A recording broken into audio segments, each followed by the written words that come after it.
हाँ, मूवी बहुत अच्छा था और सबसे वो थोड़ा हॉरर मूवी थोड़ा बहुत ही अच्छा लगा, बहुत ही एंजॉय किया हम लोग। एक्टिंग है गुड।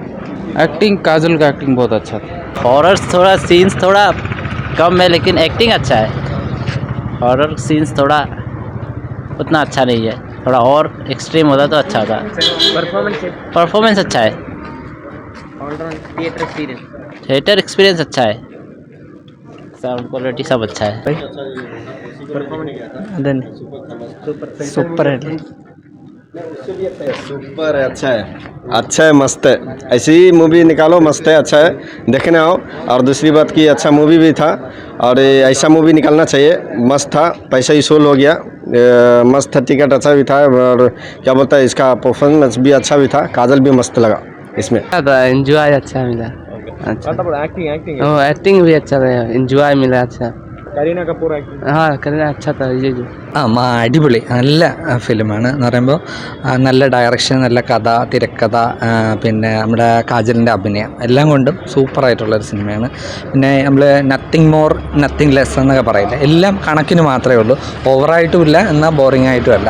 കാരണം ബാക്ക്ഗ്രൗണ്ട് മ്യൂസിക് പറയാതിരിക്കാൻ വയ്യ, അത്ര ഭംഗിയായിട്ട് ചെയ്തിട്ടുണ്ട്. എന്ന് പറയുമ്പോൾ ഹൊറർ ത്രില്ലറാണ്, അപ്പോൾ ആ ഒരു ഹൊറർ എലമെൻറ്റ്സ് എല്ലാം ഈ സിനിമയിൽ മിക്സ് ചെയ്തിട്ടുണ്ട്. അപ്പോൾ നമ്മുടെ കാഴ്ചയിലായാലും പിന്നെ ശബ്ദത്തിലായാലും എല്ലാം അടിപൊളിയാണ്. അത്ര നമ്മളെ ഇടയ്ക്കിടയ്ക്ക് ഈ സിനിമ ഇങ്ങനെ ചില സീനുകൾ നമ്മളങ്ങ് ഞെട്ടിച്ചുകൊണ്ടിരിക്കും, അത്ര ഭംഗിയായിട്ട് സിനിമ ചെയ്തിട്ടുണ്ട്. പിന്നെ കാജലിൻ്റെ അഭിനയം, പിന്നെ വിഷ്വൽ എഫക്ട്സ് അത് പറയാതിരിക്കാൻ വയ്യ.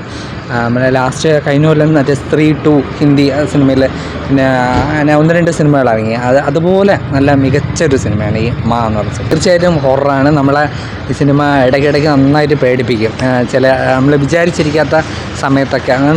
ബാക്ക്ഗ്രൗണ്ട് മ്യൂസിക് അത്ര രസമായിട്ട് ബാക്ക്ഗ്രൗണ്ട് മ്യൂസിക് ആയിരുന്നു. ആ ബാക്ക്ഗ്രൗണ്ട് മ്യൂസിക്കിൻ്റെ മികവുകൊണ്ട് തന്നെയാണ് നമുക്ക് നല്ല ഇടയ്ക്കിടയ്ക്ക് പേടിയൊക്കെ തോന്നും. നല്ല മൂവിയാണ്. പിന്നെ കാജലിൻ്റെ കുറേ നാളുകൾക്ക് ശേഷമുള്ള നല്ലൊരു സിനിമയും കൂടാണ്. ഇപ്പോൾ കാജലല്ലാതെ അഭിനയത്തിൽ എടുത്തു പറയാൻ ആരെങ്കിലും?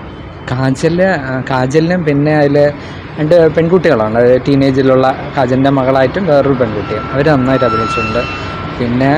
പിന്നെ എടുത്തു പറയാം ഇന്ദ്രനീൽ സെൻഗുപ്തയുണ്ട്, പക്ഷേ പുള്ളിക്കൊന്നും വലിയ റോളില്ല. റോണിത് റോയുണ്ട്, അവർക്കൊന്നും പ്രത്യേകിച്ച് പറയത്തക്കതായിട്ടുള്ള റോളില്ല. വേണമെങ്കിൽ 1 മാൻ ഷോ എന്ന് പറയുന്ന പോലെ കാജലിൻ്റെ ഒറ്റയ്ക്കുള്ള ഒരു മുഴുനീള പ്രകടനം എന്ന് വേണമെങ്കിൽ പറയാം. അത്ര ഭംഗിയായിട്ട് അവർ ചെയ്തിട്ടുണ്ട്. ഇപ്പോൾ കൂടുതലും ത്രില്ലറും ഹൊററും ഇറങ്ങുന്ന സമയമാണ്, പക്ഷേ ഈ ഒരു ഹൊറർ പടത്തിന് പോലും നമ്മുടെ കേരളത്തിൽ ആളില്ലാത്ത ഹിന്ദി സിനിമകൾക്ക് പൊതുവെ ഇവിടെ ആൾ കുറവായതുകൊണ്ടായിരിക്കാം. ചിലപ്പം നോർത്ത് ഇന്ത്യയിൽ ചിലപ്പം വളരെ ക്ലിക്കാവുമായിരിക്കും സിനിമ.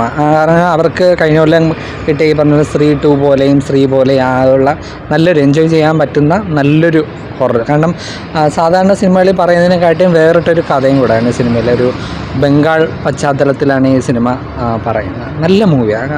ഡെഫിനറ്റ്ലി നമുക്ക് തുടക്കം മുതൽ ഒടുക്കം വരെ നമുക്ക് യാതൊരു ലാഗും ഇല്ലാതെ വളരെ എൻഗേജ്ഡ് ആയിട്ട് കാണാൻ പറ്റിയ നല്ലൊരു മൂവിയാണ്. കൊടുക്കുന്ന പൈസയ്ക്ക് വർത്താണോ? തീർച്ചയായിട്ടും എനിക്ക് വർത്തായി, വളരെ ഹാപ്പി ആയിട്ട് തന്നെ ഇറങ്ങി. നല്ലൊരു മൂവിയാണ്, നല്ല ഇഷ്ടപ്പെട്ടു എനിക്ക്. ഹിന്ദിയിൽ കുറേ ചവറ് പടങ്ങൾ ഇറങ്ങുന്നതിനിടയിൽ ഇറങ്ങിയ നല്ലൊരു മൂവി എന്ന് തന്നെ പറയാം. തൃപ്തിപ്പെടുത്തുന്ന എല്ലാ എലമെൻസും സിനിമയാണ്. കാരണം ആ തിരക്കഥ കൊണ്ടുപോകുന്ന അത്ര നന്നായിട്ട് ചെയ്തിട്ടുണ്ട്. പിന്നെ വിഷ്വൽ എഫക്ട്സും പിന്നെ ആർട്ട് ഡിപ്പാർട്ട്മെൻറ്റ് അത് പ്രത്യേകിച്ച് പറയണം, അത്ര നല്ല ആർട്ട് വർക്ക് ചെയ്തിട്ടുണ്ട് സിനിമയിൽ. നല്ല മൂവിയാണ്.